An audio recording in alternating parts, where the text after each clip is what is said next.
Sardar Vallabhbhai Patel was a great speaker. He spoke on various issues concerning India. He spoke on the unifying of all the states. Whenever necessary, he spoke on religion. Whenever necessary, riots. He was inspiring people in all respects. Here he is speaking on Lala Lajpat Rai, who was another great leader of Punjab. There have been few leaders and patriots in the history to match Lala Lajpat Rai.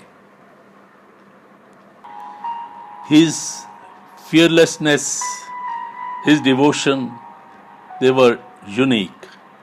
Lion of Punjab, he was called because of his bravery, fervor, and strength.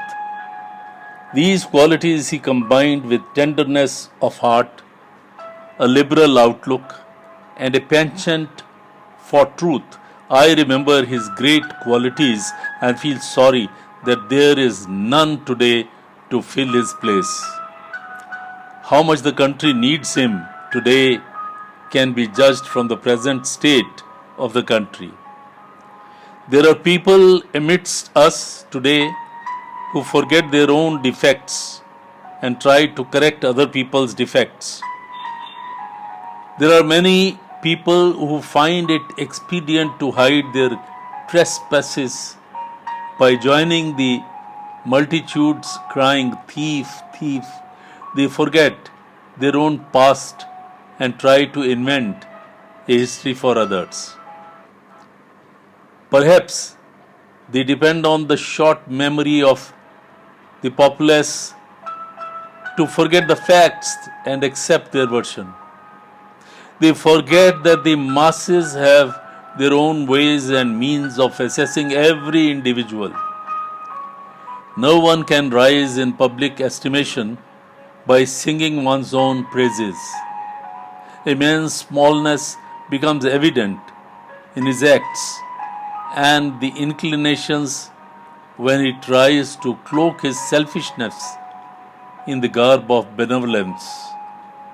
An atmosphere prevails in India today in which futile criticism of others and attacks on other people's ideals and motives are equated with the service of the nation. I have no doubt that the faith of those who are thus striking at the very root of national life, nor is there any scope of doubt. I am confident that the nation's heart is pure and sound. Those who consider the people ignorant are deluding themselves. In a short time, the true and false will be sifted out. The roar of a lion like Lala Lajpat Rai would have awakened the country quickly at such a juncture.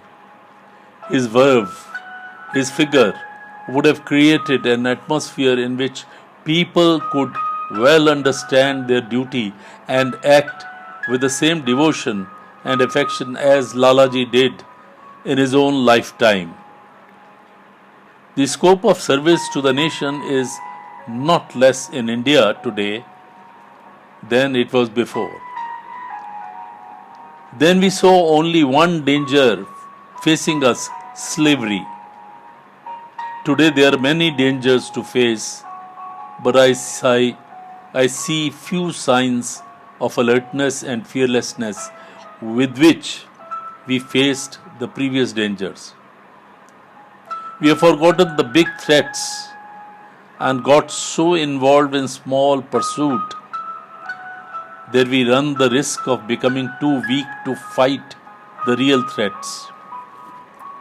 The country needs people of Lala Lajpat Rai's intrepidity and self-sacrifice to alert India against those threats and arouse a wave of enthusiasm to overcome the dangers. I appeal to all of you to keep Lalaji's ideal example before you Ponder on the situation today, understand your duty, and act accordingly.